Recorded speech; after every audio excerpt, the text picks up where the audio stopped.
Hi, I'm Andrea Wolf. On March 22nd of 2018, I had a snowboard fall that resulted in my second diagnosed concussion. Since then, I haven't been able to work, have a regular social life, exercise to my full capacity, and I've had to delay pursuing my master's degree in physiotherapy, so it's pretty much affected every aspect of my life. For the first 3 months, I pretty much followed the if anything gives you symptoms, keep yourself in a dark room alone protocol, and at that point, everything pretty much gave me symptoms. So I was on bed rest for approximately 3 months. When I had my first concussion, this was the protocol that I was given, and it seemed to work that time, so I thought that it would kind of follow the same route this time. But after those 3 months of bed rest, I felt I'd pretty much lost hope in any chance of recovering. Looking back, there were days where I absolutely needed that amount of rest, but I think doing it for so long and thinking that it was my only option actually made some of my symptoms worse, and it ultimately just didn't work. I was extremely isolated, and I honestly felt myself giving up entirely. I finally decided to see a doctor, and after that things kind of started to change for the better. She had a list of all the different treatments and people that I could see, which was extremely beneficial,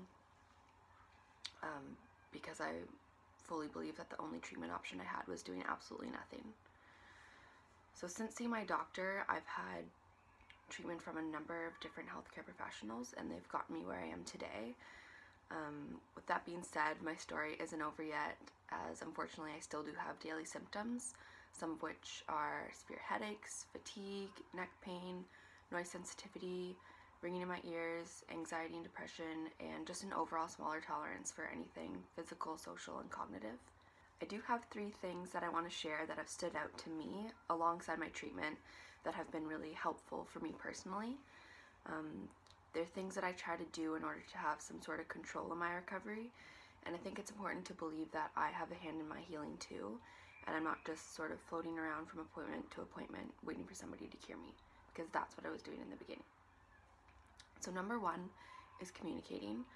I understand how difficult it is to describe what you're experiencing when you have a concussion, but I had to realize that my support team, being my family and my friends, and my healthcare team, they're here to help me if I let them.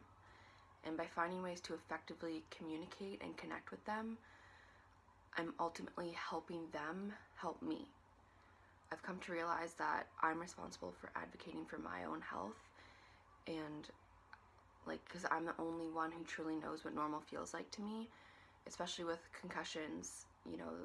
I look really normal, and that made it really hard for people around me to detect what I was going through, so communicating really helped with that.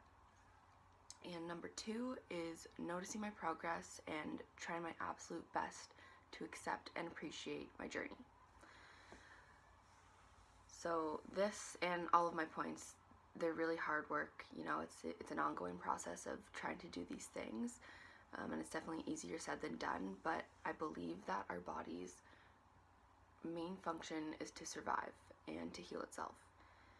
Any given day, there is progress happening, and I try to feed my energy into celebrating my small wins and my small victories and meeting myself where I am that day. Every day is different, but I believe that my body is doing the best it can, so I decide to be there for it no matter what, and just appreciate everything that I can do in that given moment. And last but not least is one line that has stuck with me through this entire process, and it's, today is not your tomorrow. Bad moments and even great moments, I always try to remind myself that this very moment may not be what I'm going to experience tomorrow. And it's helped me through some very difficult times where I felt that, I'll be in this excruciating pain forever, or wave of overwhelming emotion or fear forever. And it's also helped with the flip side of, if I'm having a good moment or a good day, I'm more mindful of what I can handle in a day and be more responsible of how much energy I put out or how many tasks I do, so that it doesn't affect me tomorrow, because today is not necessarily your tomorrow. So that is all I have today. I guess to sum it up, see a doctor, learn how to communicate effectively because it will help you. Appreciate your progress every day, big or small, and today today is not your tomorrow. Thank you.